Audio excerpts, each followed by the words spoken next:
기쁜 날입니다. 감사한 날입니다. 힘차게 우리 찬양하면서 또 하루일과를 시작하기를 원합니다. 5장입니다. 이 천지가 만물들아. 이 천지가 만물들아 복 주시는 주 여호와 전능성부 성자 성령 찬송하고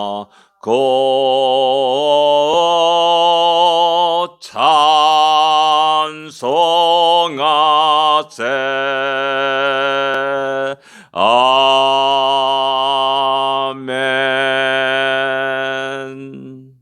오늘도 우리 하나님께 찬양과 영광을 돌리는 복된 하루가 되기를 원합니다.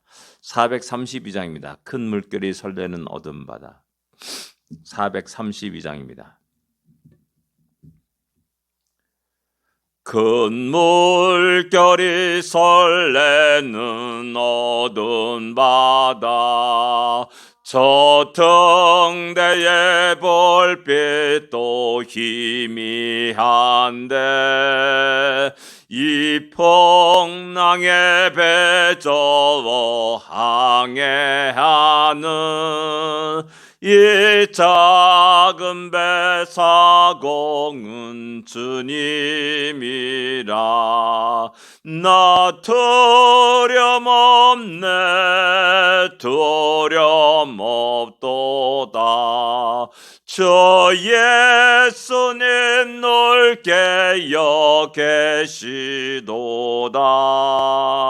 이 흉흉한 바다를 다 지나며 저 소망의 나라에 이르리라. 큰 풍랑이 이 배를 위협하며 저 깊은 물에 벌려 달려드나 이 바다에 노저 항해하는 이 작은 배 사공은 주님이라. 나 두려움 없네 두려움 없도다. 저 예수님 넓게 여계시도다. 이 흉흉한 바다를 다 지나면 저 소망의 나라에 이르리라. 큰 소리로 물결을 명하시며 이 바다는 고요히 잠자리라. 저 동력이 환하게 밝아올 때 나 저와 함께 이 바다 건너가리. 나 두려움 없네 두려움 없도다. 저 예수님 넓게 여계시도다. 이 흉흉한 바다를 다 지나면 저 소망의 나라에 이르리라. 아멘. 우리 주님이 이 작은 배 사공이라라고 이렇게 1절과 2절은 말하고 있습니다. 이 작은 배입니다. 이 작은 나를 이끌어 가시는 주님이시다는 사실을 늘 기억할 수 있어야 됩니다. 바다는 넓고 거대합니다. 아무리 큰 배라 할지라도 그 태평양에 비하면은 작은 그 이력 편지에 지나지 않습니다. 눈에 띄지도 않죠. 그런 상황 속에서도 우리 주님이 우리의 인생을 이끌어 가신다는 사실을 우리는 기억할 수 있기를 원합니다. 신앙 고백 드리겠습니다. 전능하사 천지를 만드신 하나님 아버지를 내가 믿사오며 그 외아들 우리 주 예수 그리스도를 믿사오니 이는 성령으로 잉태하사 동정녀 마리아에게 나시고 본디오 빌라도에게 고난을 받으사 십자가에 못 박혀 죽으시고 장사한 지 사흘 만에 죽은 자 가운데서 다시 살아나시며 하늘에 오르사 전능하신 하나님 우편에 앉아 계시다가 저리로서 산자와 죽은 자를 심판하러 오시리라.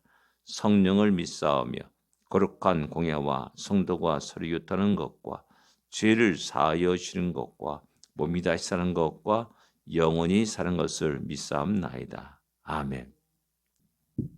로마서 2장입니다. 로마서 2장 12절부터 16절까지만 같이 읽겠습니다. 12절부터 16절까지 말씀입니다. 로마서 2장 12절부터 16절까지 말씀 같이 읽겠습니다.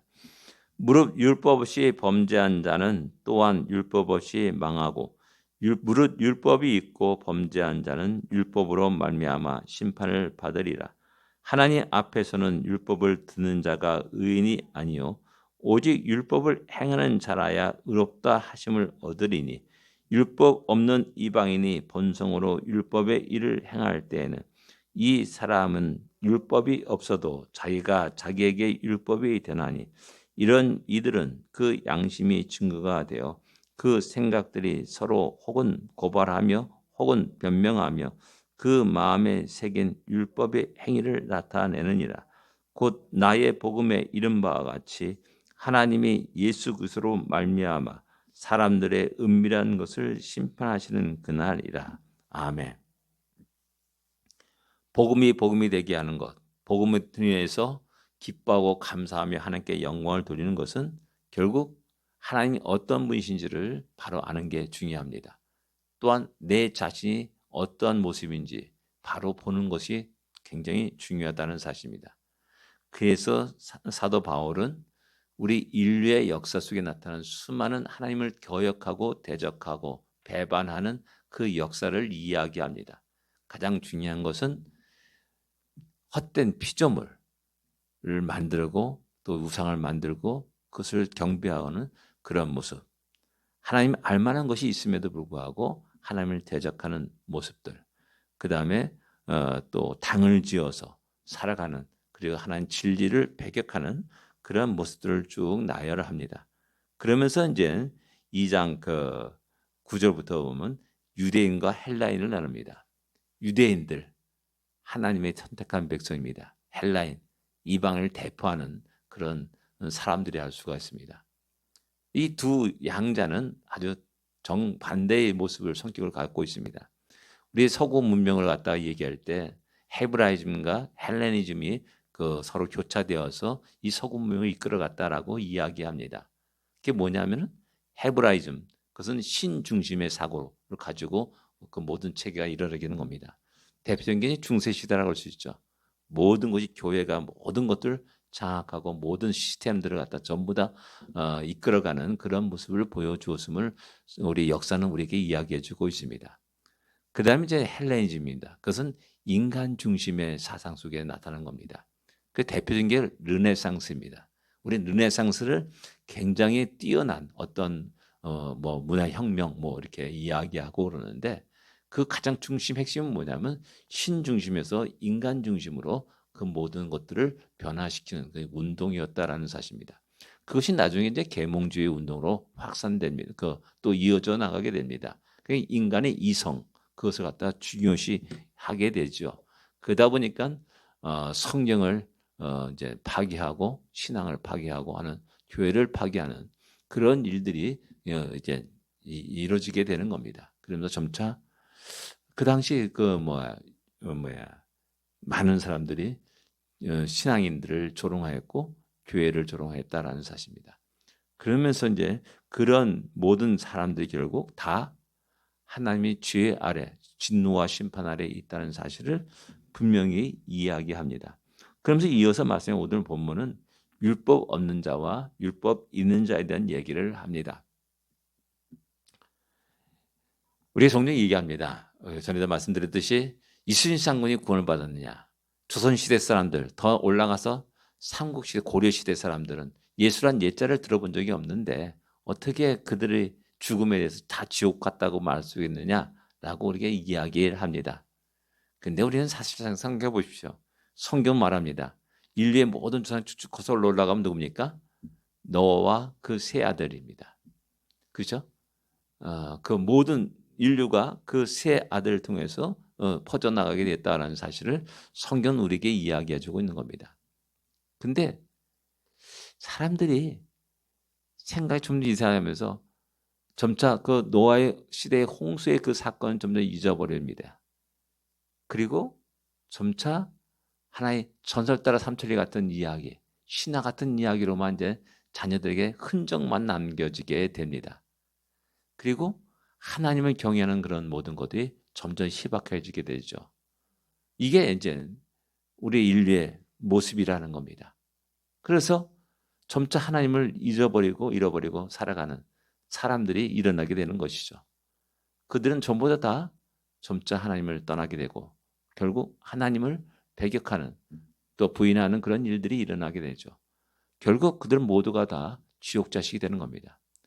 한 사람이 믿음을 지키고 살아갈 때 그 후손들이 하나님의 영광을 찬양하며 노래하는 자들이 되고 한 사람이 믿음을 소홀히 여기면서 대충 살아갈 때 그 사람들이 결국 다 지옥 자식이 된다는 사실입니다.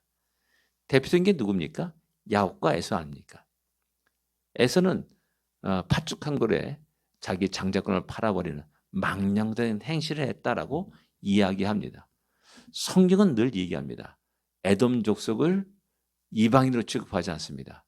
이스라엘 형제라고 얘기합니다. 항상 그렇습니다. 형제로 취급합니다. 성경 보세요. 형제, 너희 형제 이렇게 이야기합니다. 그럼에도 불구하고 그들은 하나님을 경외하지 않습니다.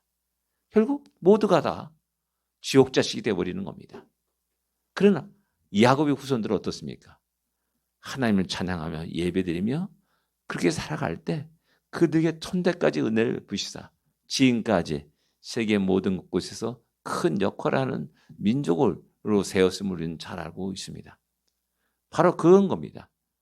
우리 조선인들이 우리 고려시대 사람들이 지옥 가는 그런 것에 억울하고 불공평하다, 불평하고 원망하는 것이 아니라 우리 조상들이 믿음이 없었구나 라는 것을 한탄할 수 있어야 됩니다. 그런 속에서 그럼에도 불구하고 하나님이 우리에게 주의 종들을 보내시사 복음을 증거하게 하시사 다시 우리로 하여금 하나님을 바라보고 하나님을 찬양하고 예배드릴 수 있는 사람으로 변화시켰다는 것, 그 속에서 우리 대한민국의 역사가 새로워졌다는 그것에 대해서 기뻐하고 감사해야 되는데 조선시대 사람들이 지옥 갔다라는 것, 불평 원망하는 것이 되어서는 결코 안 된다라는 사실입니다. 또한 역시 마찬가지로 두 번째 우리 생각할 수 있는 것은 뭐냐면은 우리는 종종 양심의 심판을라는 얘기를 하는 것을 보게 됩니다.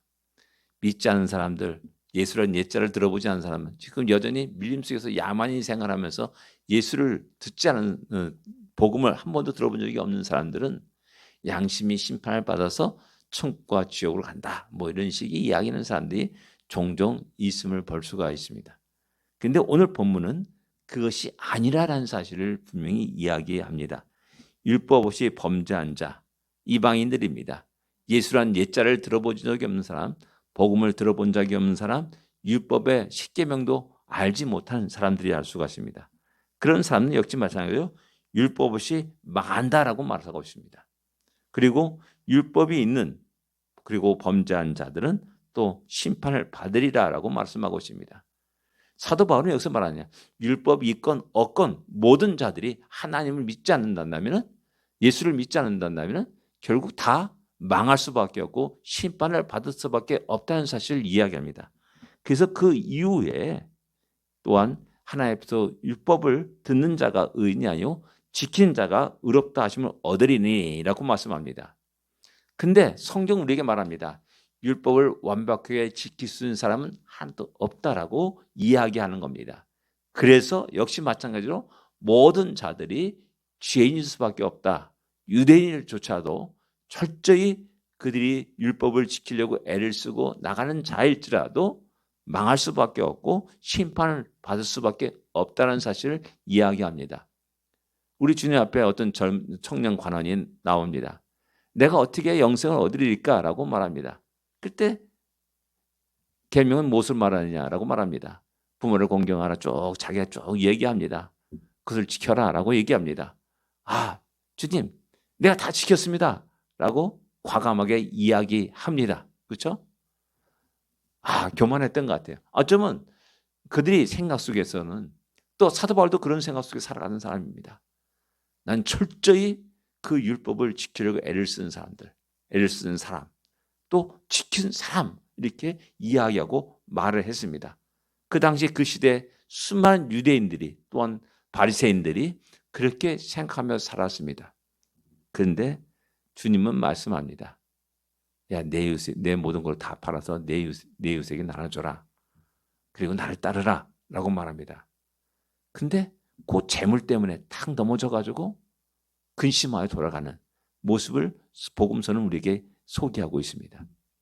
자기는 그렇게 부모를 공경하고 살인하지 않고 또 그 모든 것들은 다 내 이웃을 내 몸까지 사랑하라는 그 말씀으로 다 합치게 되는데 그 재물이 더 소중한 겁니다. 그는 안식일을 지킨다는 그 미명 아래 지금 죽어가는 사람들을 버렸습니다. 치료하지 않습니다. 도와주지 않습니다. 왜? 안식일을 일하지 말라는 것 때문에. 이런 일들이 모순된 일들이 너무 많이 일어나는 겁니다. 그런데 그것을 보지 못하는 겁니다.